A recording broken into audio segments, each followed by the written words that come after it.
Hi everybody, Greg Russ and Andrew Van Leeuwen with you from speedcafe.com for the next edition of the KTM Summer Grill. For this one, we are coming to you from 888 Race Engineering, the headquarters of Red Bull Ampol Racing, joined by the boss, who's getting heckled by Tony Quinn in the background. I should point out too. Jamie Whincup, welcome. Well, thank you, boys. Pleased to be on the show. It's great to have you with us again. You were with us last summer too, which is terrific. Can we get a report card on the year that was? And endurance races were highlights, but what about missing out on the championship? Yeah, of course. It's a, what is it, B+, maybe an A. Hey, certainly not a bad year. We finished second and third in the championship. Won probably the two biggest races of the year as well, Sandown and Bathurst. But yeah, it was pretty disappointing, you know, not getting the Drivers' Championship or the Teams' Championship Sunday night. I mean, went to the Gala Awards Monday night and asked the waitress to get rid of all the knives, you know, just to keep them safe, you know, just so no one hurt themselves. You know, poor TQ, he had to untick a few options on his new boat that he's getting. I had to go home and try to explain to the daughter how I'm going to be stuck on 7 and 1 for another 12 months. I would have thought with bonus payments he would have been saving some money if you don't win the championship. It's probably better for him. It is actually true. But no. All in all, hey, we were disappointed, but it's been a fantastic year. You know, we're both talking in the lead up to this. By nature, this is a competitive environment, ultra competitive people, business people, you name it. Are you good losers in that regard? No, we're not. We obviously put on a brave face, and of course, sometimes you just lose because you didn't do a good enough job. And while that's the case this year, we saw a team that wanted it more than we did. You know, Shane went over to the US, had a fantastic run in the NASCAR, and his head was overseas. You know what I mean? That's what his focus was. Where you've got a guy in Brody Kostecki and even Barry and Betty, they're trying to win their first championship. So they probably wanted it more than we did. We're a bigger team. We probably had more. We got more people, more resource. Absolutely, we feel like we deserved it, but we got beaten by a group of people that wanted it more, and it's good that the physics of competition, you know, played its part, and the person that wanted it the most ended up getting it. It's interesting though, because we sort of talk about the fact that it wasn't, you know, Shane's best year, but if it hadn't been for the ice box in Newcastle, he would have gone into Adelaide with a points lead, which is quite remarkable, really. I mean, do you want to reflect on that at all? Or do you sort of go, well, we really shouldn't have, you know, how costly was that? I mean, the gear shift tower at Bathurst for the team's championship, there's a couple of big ticket items that pretty much made the difference at the end of the day. Yeah, 100%. They're mistakes. Yeah. So, it's a classic of mine, he had bullshit with my uncle sort of thing. You know what I mean? If this didn't happen, that, rah. So we take the responsibility of the cool box. That was devastating to come out and be first and second in the first race of the year with a new product, and then that to be stripped. We thought we're hardly done by, but at the same time, we've got control over everything. Trying to do too much for the category really, and not focus on our own backyard, our own house. So anyway, we learned from that. We'll move on. The gear tower, once again, we made an error there as well. We'll learn from that. But we probably weren't quick enough. You know, their qualifying pace was exceptional. The best strategy in racing is to have a fast race car, and they had a very fast race car on many occasions. So once again, it's the same as 2010, you know, DJR, they wanted it more and they got it, you know. HSV back in 2007, Garth beat me by a couple of points in the championship. It's those scenarios, you know. So you can't win them all. We certainly strive to win them all. As I said, we've won more than 50% of the championships we've gone into, so we're not slitting our wrists, but next year's a different story. We want to make sure we get it back. History often shows when a new car is introduced to the sport, sometimes you'll get a surprise starter to the championship, and then invariably they get mowed down. People get up to speed at different rates with the car and so on. Were you surprised that kind of didn't really happen to Erebus? And B, do you look at them now as genuine? You know, they've won the title naturally, but right up there with you guys for. Well, I think the parity debate and the fact that we're the homologation team, I think they played huge factors. We had that basically took all the oxygen out of the engineering department so we had absolutely no time or scope to be able to improve the car behind us. So, yeah, no, it wasn't a surprise that we weren't able to mow them down as far as qualifying pace went. Race pace is very good all the way through, but qualifying, yeah, there was no oxygen there because we were trying to make sure that the product was, you know, it's a fantastic product, but any product that you take, you know, the only thing that's the same in this car as from last year is like the transaxle. Really, everything else is brand new from scratch. So you're never going to build a brand new car and have absolutely no issues throughout the whole year. So we had a responsibility to the category to make sure that the product kept evolving, and of course our responsibility as a GM homologation team. We thought we were just signing up to design the bodywork, help with the engine, and then go to an aero test, and that was the end of story. But that saga went on for another 12 months. So it is what it is. We're not crying about it. But if I had my time again, I'd make a few changes for sure. Okay. Are you looking forward to, obviously, as we sit here, the parity work is ongoing. There's cars in the States, all that sort of stuff is happening. Are you looking forward to getting through that and now to focus on performance, on your own team performance next season? Well, we certainly hope that's the case. Yeah. So Supercars have done a great job and said, righto, we've had enough of this. We're going world's best practice. We're going aero testing. We're going to put the engines on AVL dynos. So hopefully that's the end of it. It's not guaranteed though. So, you know, if Supercar allow too much noise to get in and they allow this chat, the squabble to go on for another 12 months, and that could happen. So hopefully we're like, no, that's it. Signed, sealed, delivered, get on with it. Any differences we see between the cars come Jan 1 next year, it must be sporting if we're happy with the technical parity side of things. And that will allow us to get back onto what we love doing, and that's just trying to make our race cars go fast. How do you feel in a personal sense on the managerial side this year? It feels like you've grown to another level within this business. And then secondly, the co-driving side of it, the joy that you got from going back and doing that again. And maybe this is something you'll contemplate over a beer over the summer break. Yeah. Will you do it again? Yeah, no, thanks for asking, Rusty.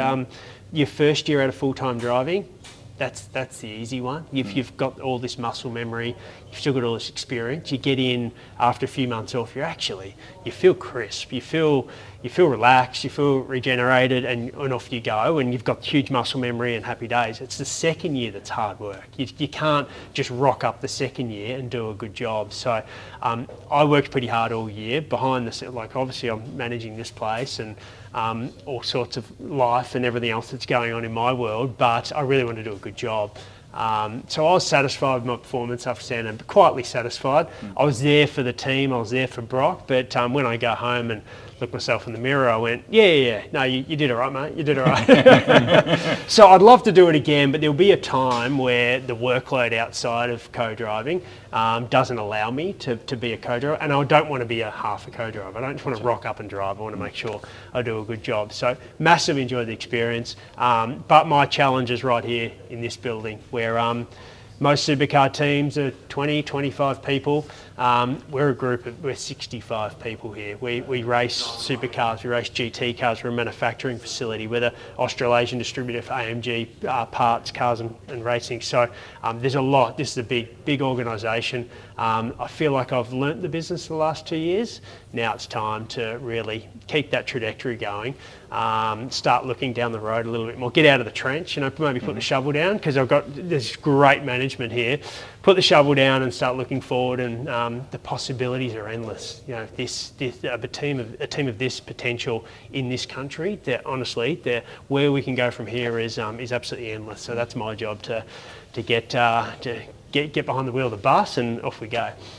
Brock Feeney, it sort of felt in 2022 like it was a bit of a slow burn until we got to Adelaide and obviously got that win. But even there, Shane was a fair bit quicker than him.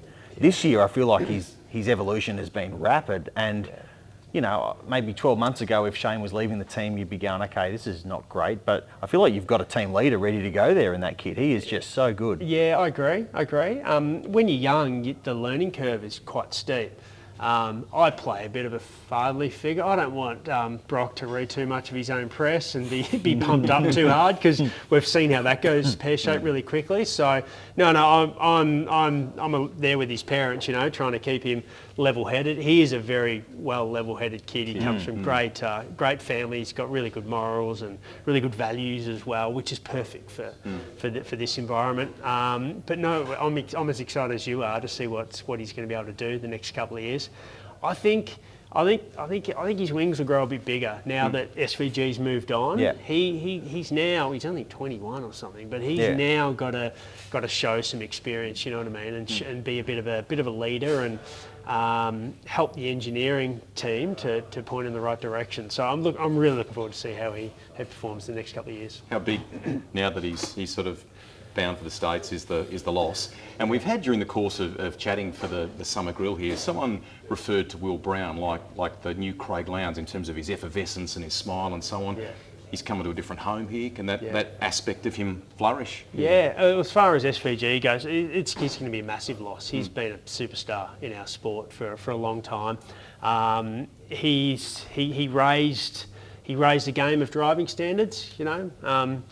Hopefully I did a little bit of that at my time, but then Scotty McLaughlin certainly did that, and then SVG of late, just to dominate like he did. I keep looking this way, sorry guys, that's his car in the back there, which you can't see. But yeah, he absolutely raised the game of driving here in this country, which we massively thank him for, and he certainly helped Triple Eight become the best they can as well. So he's going to be missed, but SVG, once again, middle of the year, his focus was elsewhere. You know what I mean? All he wanted to do was go overseas.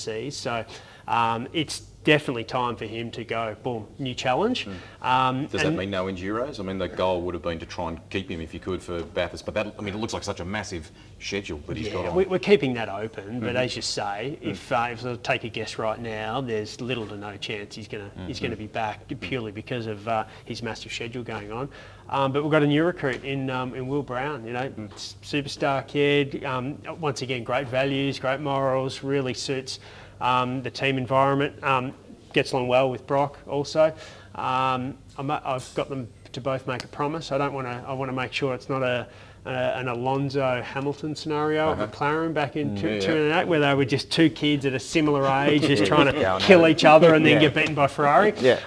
So no. They've both assured me that they're going to work together and try to. Once again, there's 60 people in this building that don't care which car wins, as long as it's one of ours.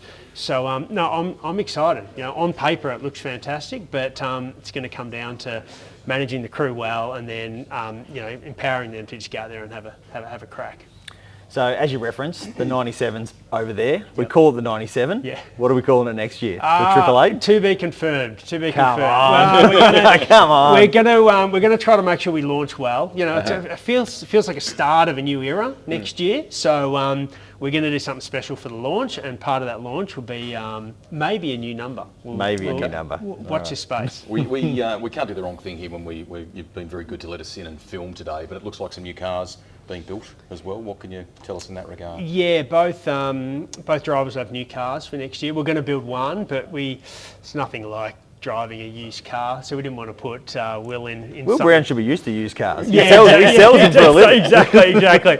So we wanted to give him the respect and go, mate, you're in a brand newie as well. Yeah. We wanted to welcome him and make sure he hit the ground running. So two new cars getting built for next year. TQ's going to, he's purchased SVG's car from this year.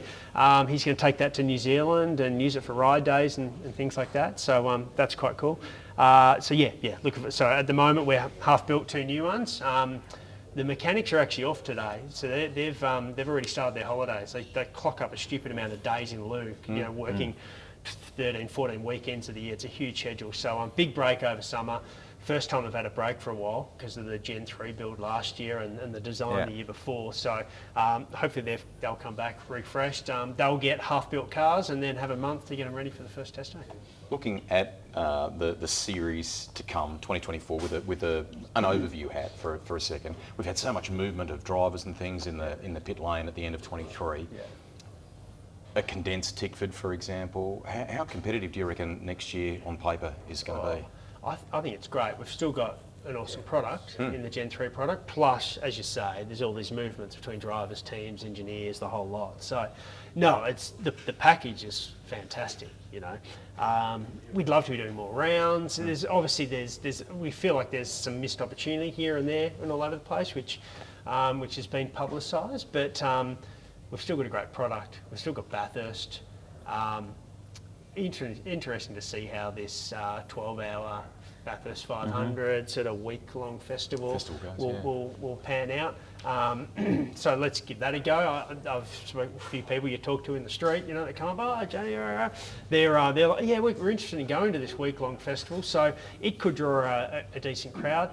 So no, looking forward to it. We'll see what we see.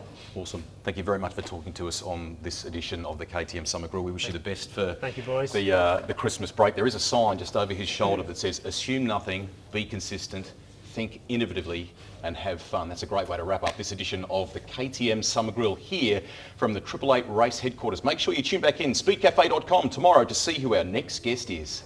You could be a winner each episode of the Summer Grill. KTM are giving you the chance to win a bar stool, a mug, and this race-inspired clock as well. So there's more good reasons to tune in and hear from some of the stars of world motorsport here as a part of the KTM Summer Grill. All you got to do is click on the link below, fill in your details, and you could be in the running to win.